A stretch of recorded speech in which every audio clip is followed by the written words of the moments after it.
Experience, they say that you have to believe that there's a higher power out there and that you are powerless to control your urges to use whatever chemical substance it is that you want to use. Alcoholics Anonymous I'm kind of disappointed by that sort of message, right? Because I think that ultimately, you know, if a person is able to come out of an addiction, it's because they got their act together and were able to do it. And you shouldn't be stealing credit away from them and the people who have made that transition and who are able to do that. It's ultimately, in my opinion, it's ultimately self-defeating in that what you've done is you've replaced, in many cases, one addiction with another. You've replaced a physical addiction with this addiction to a group, a help group, or a system or a methodology. You haven't done anything to teach the person how to face reality. I'm more than just disappointed in them. I'm actually outraged that these are the things that are often advocated by courts, and I think we've demonstrated and will continue to do so, that it's a violation, at least in the United States, of church-state separation to force someone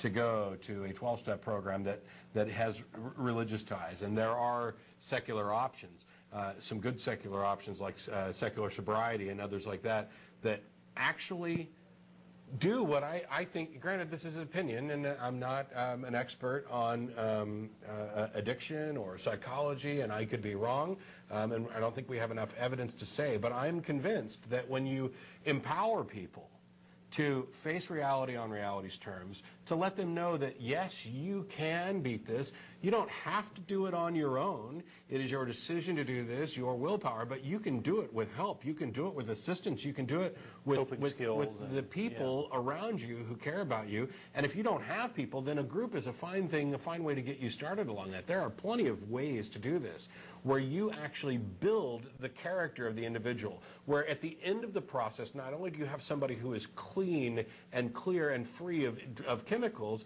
but you have a better person who is able to continue in that existence and help others across the board. This doesn't have to be just a simple, I mean, because we're not talking about, oh, you're a drunk or a drug addict and that's the one thing. This is symptomatic of a larger problem, or it's many problems, in a person's coping skills and their personality, their family persona, patterns and all these things, We can correct a lot of that, and if not all of that, by appealing to them as a person, giving them the tools that they need to make good decisions based on good information, telling them that they are powerless against this, that they must submit to some higher power, that this isn't, it may be fine to say it's not your fault, but it is your responsibility. It is your responsibility to make that change. And those people who do, whether they did it after being lied to through a 12-step program, or whether they did it through a reliable, responsible, secular program that built them into a real, confident, reliable, healthy human being, I applaud all of them. I just wish they'd take credit for it. It was your responsibility to fix it. When you did, take the credit for doing it. Absolutely. That is 100% correct. Those people who managed to quit whatever their substance is, you know, they've done it themselves, and they should be proud of it. Now, the reason that I thought of this question was, Matt, in one of the previous episodes, you mentioned that you were quitting smoking. Yeah. And I was wondering how you managed to do that without submitting to a higher power. How could that be possible? Yeah. Especially since the statistics show that, you know, submitting yourself into one of these AA groups or whatever is just as effective as doing it without going into one of them. There's no... Or maybe worse, because I have a feeling that some of them have juggled the statistics on recidivism, but in my case, I don't want to go into great detail. When I quit, I quit. I just...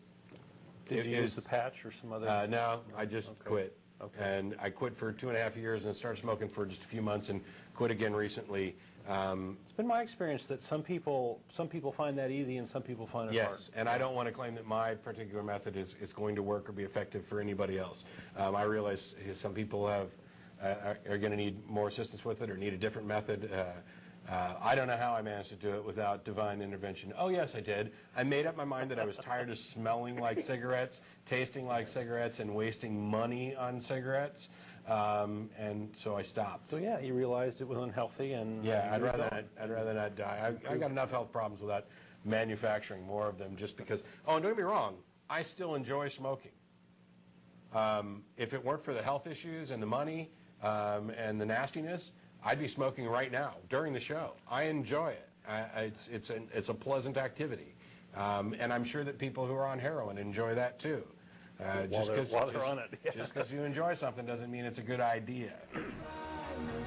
To keep you hanging on.